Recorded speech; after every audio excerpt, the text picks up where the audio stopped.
For you. The spell will keep it from wilting.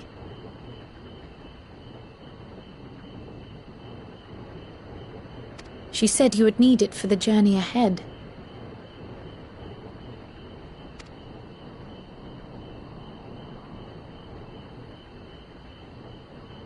Will you speak with her now? I cannot hope to match Minfilia's clarity, of course, but...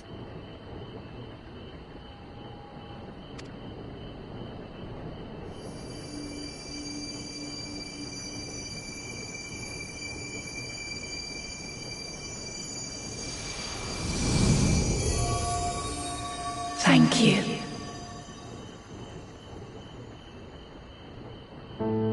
Do not worry. She has lent me her body for only a moment.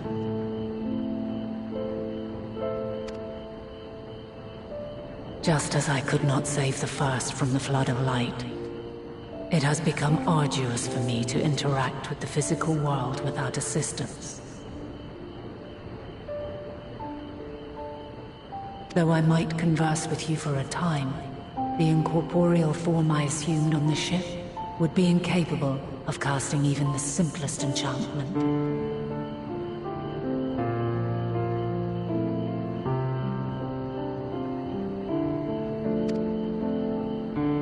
It is in the depths of the ethereal sea, the place to which all life returns, where my influence is greatest. After Minfilia's sacrifice on the First, it was to the sea, here in the Source, where I ferried her soul. I wished that gentle spirit to find rest in the world she loved so well. Her, and another who may yet have a part to play, though that will depend on you. Take the flower, walk free, for you are free to go where you wish, to believe what you will.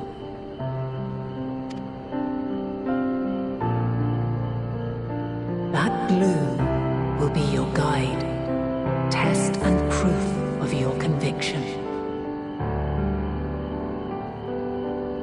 In darkness, seek joy. Surrender not to sadness, and see beyond despair. Walk free, and bear the light for others to follow. Together, raise it aloft and let it shine. Till the end, blinding and radiant.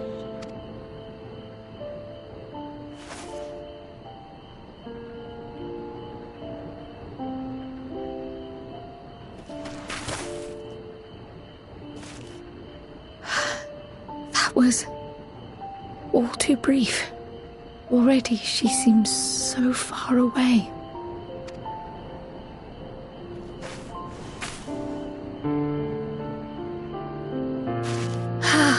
My apologies if I startled you.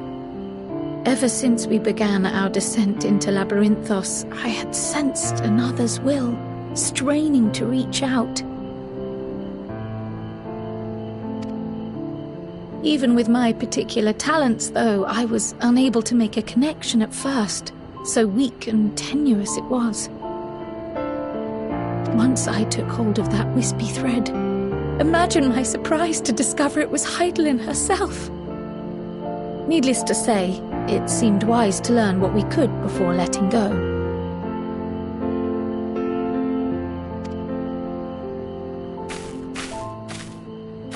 Her answers were more cryptic than I would have liked, but at least she left us with a guide of sorts, that unusual flower.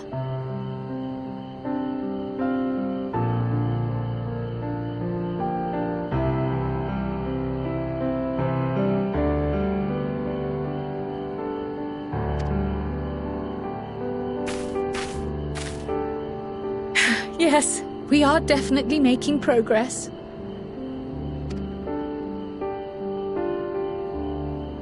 You can't be serious! We've done nothing wrong!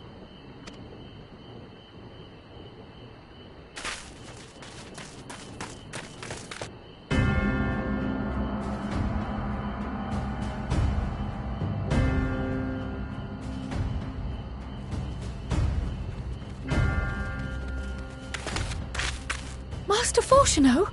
What business has the Forum with us?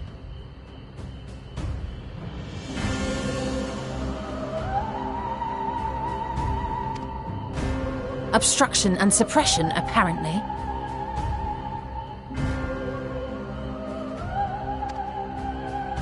Mistress Baldessian, our records show you facilitated the Scions' entrance into Sharlayan by claiming them as assistants for your organization. We are aware of your investigations. After alerting the major institutions to the presence of potential troublemakers, we received word from an Archean custodian.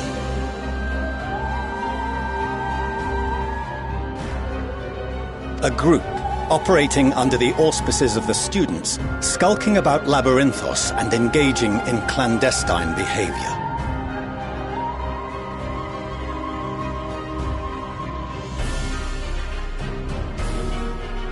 Clandestine? We may not have entered Sharlayan as Scions, but we did naught to conceal our identities.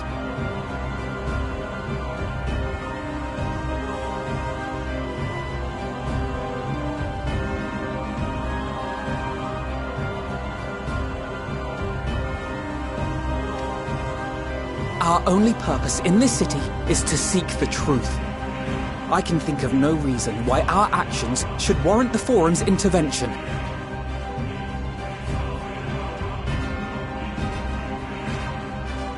Tis not our way to discourage the pursuit of knowledge, but the timing of such pursuits must be considered, not to mention their potential impact.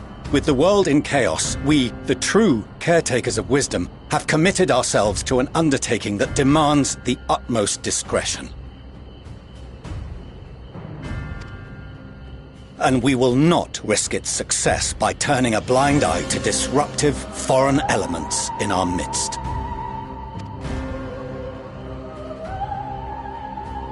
What, then, is to be our fate? Will you put us on a ship back to Eorzea?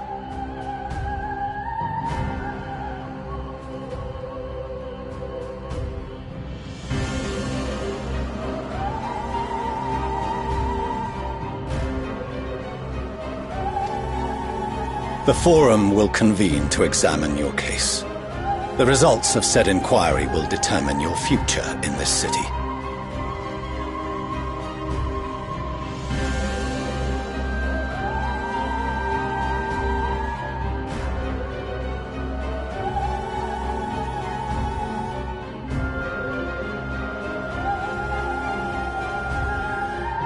As for your absent companion, he has already been detained. G'raha! But why? Is reading a crime now, too?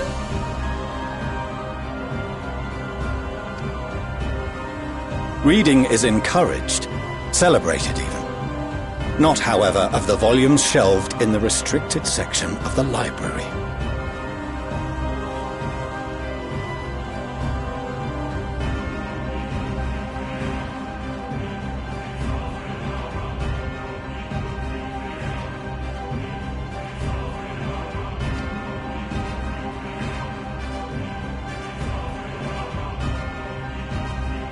Refusing to comply will only make matters worse. Let us instead treat this as an opportunity to open a dialogue with the Forum.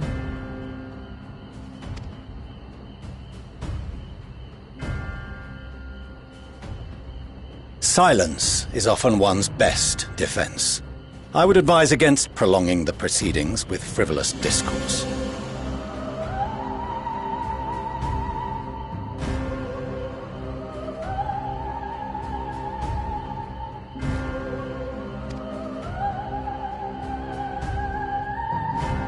But enough. This is not the place for debate. The rostra await.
Forgive me.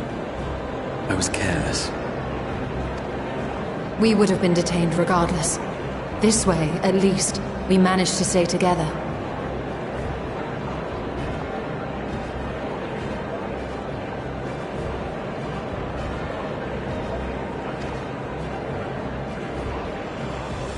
I trust your time within the Forbidden Archives was well spent.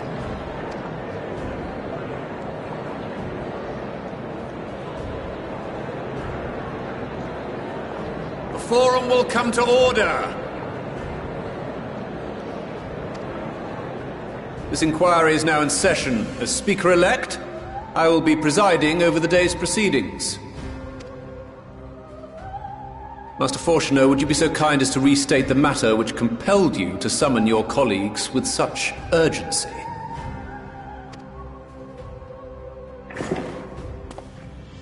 As you are all aware, we recently denied Eorzea's request for Sharlayan assistance. Since then, certain individuals dissatisfied with our decision have taken it upon themselves to interfere with our work. They entered our nation masquerading as associates of the students of Baldesion.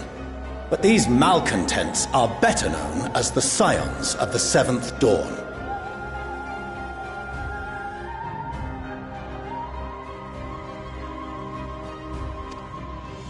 These militants wield influence with both the Eorzean and Eastern alliances, and are inextricably involved with the crises presently afflicting the world at large. Loose in our city, these warmongers sought to meddle with and expose matters of state secret. What are they, if not a dire threat to be expelled?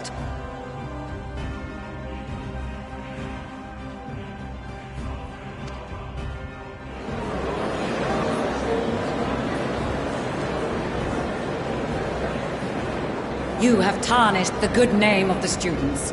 Galuf would be ashamed.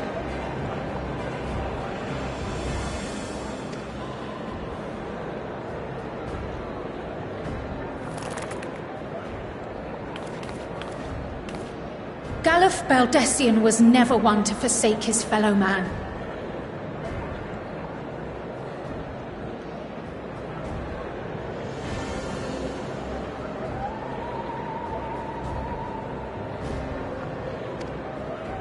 Even if this nation closed every door and retreated from the world, he would have found a way to help the Scions, help every soul of this star fight back against the coming doom.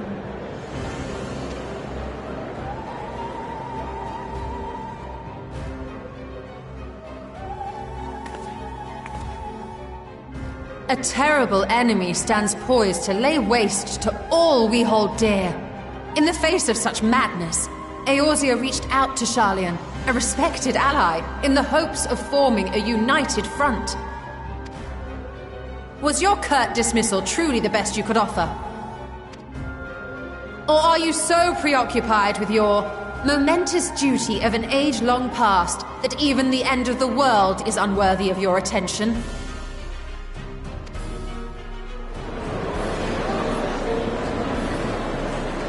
Whence came this revelation?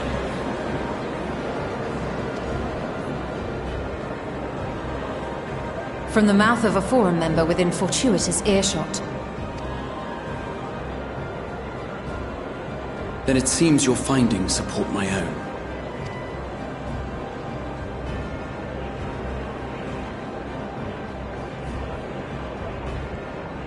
The reason I visited the restricted shelves was to study records of the Forum's policy-making process, to better understand the historical trends underlying their most major decisions.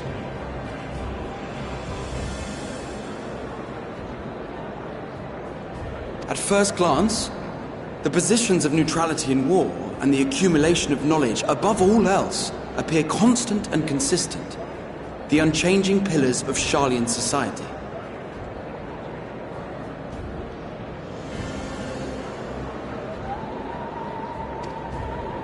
And once upon a time, I might have left it at that. These days, however, I am more attuned to the subtleties of governance and so I noticed something odd.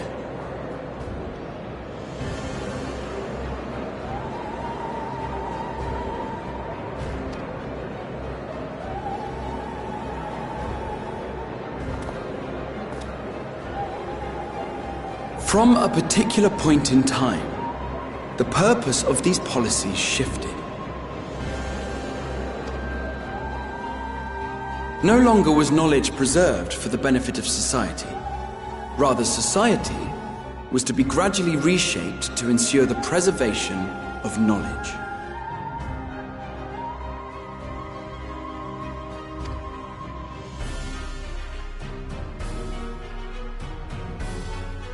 The most conspicuous and telling change was the one which befell Labyrinthos.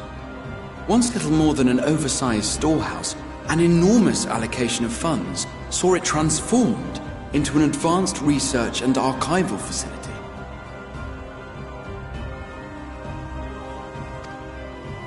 I also discovered a fascinating account on the finances of our Dravanian colony. The settlement attracted students from far and wide, and the connections and tuition fees thus acquired were funneled into further improvements for the archives. Now, there is no question that our nation's progress is tied to the acquisition of wisdom. Nevertheless, the vast resources diverted for this purpose borders on the obscene.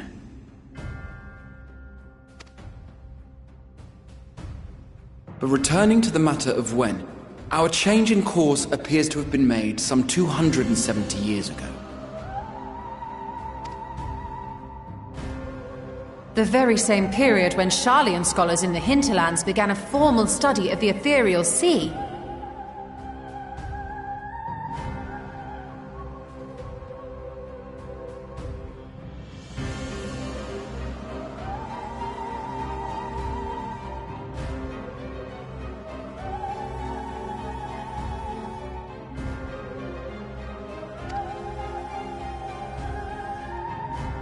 You found something, did you not?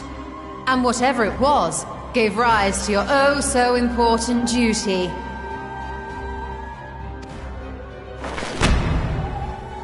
Mind your tongue, Archon. If you had seen...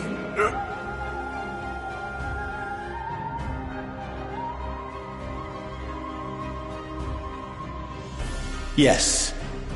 We are bound by a duty we cannot ignore. Knowing this, what would you have us do? Abandon our vital work and join you on the field of battle?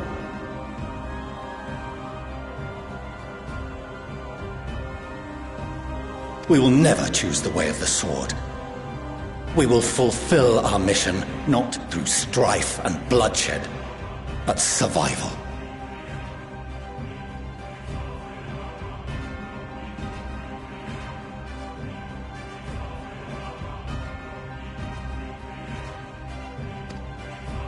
Come what may, we shall live on. We must. Do as you must, then. But we Scions will fight until the heavens fall, until our last breath.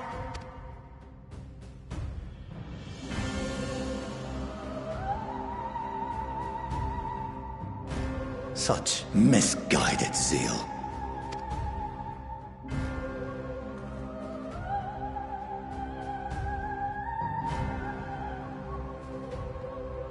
Father, Master Fortuno, I fail to understand the stance you have elected to take. But by the same token, I have yet to find a compelling argument to counter the challenge you put to us in Gridania. Still, in the midst of my uncertainty, I must trust in myself to do what is right, as others have chosen to trust in me.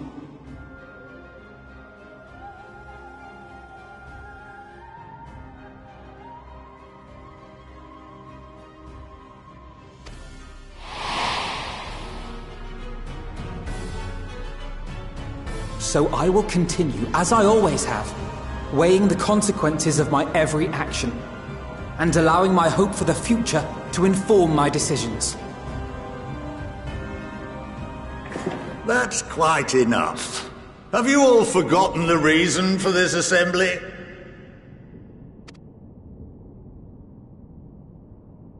Skolok Monteshane. He's the head of the Studium and an old friend of my grandfather's.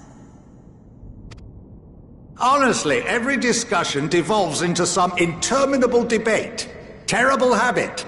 Let's return to the topic at hand, By their own admission, these scions have resolved to fight alongside the Eorzean nations against the doom which swift approaches.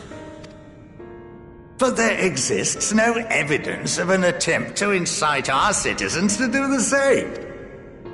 Furthermore, while our decision may well have been the correct one, we cannot simply bull our way through these disagreements without inviting doubts or objections. Put yourselves in their place. Who among you would leave a tome unopened if an elder forbid you read it with no reason given?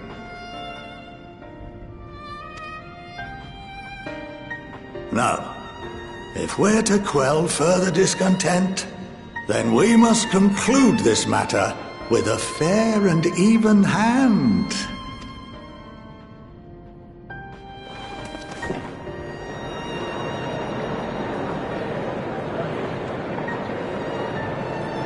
Order! We will have order!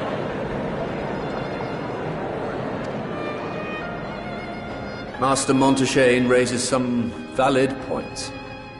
Keeping such concerns in mind, I propose we enforce the following measures. Until further notice, the students of Baldesion are to cease any and all activities within the domain of Sharlayan.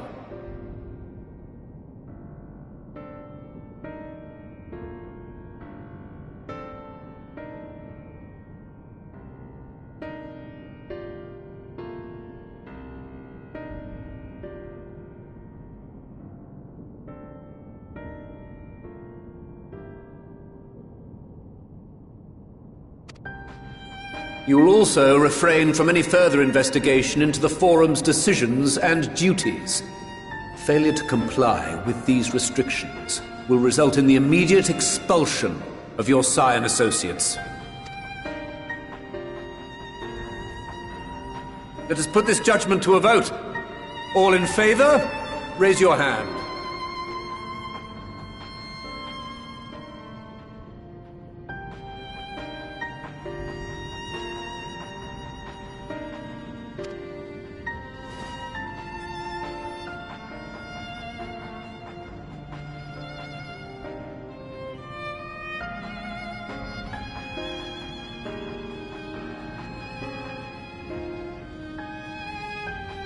I count 51 for and 48 against. The proposal is passed.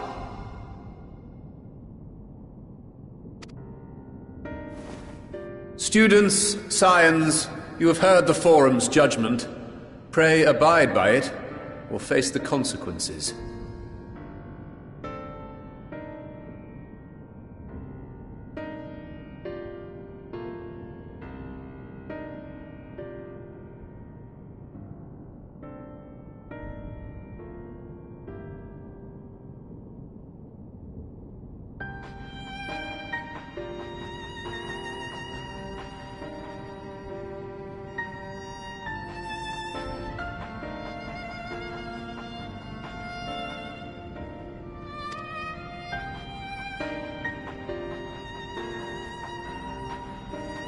Honored members, I thank you for your time. This inquiry is concluded.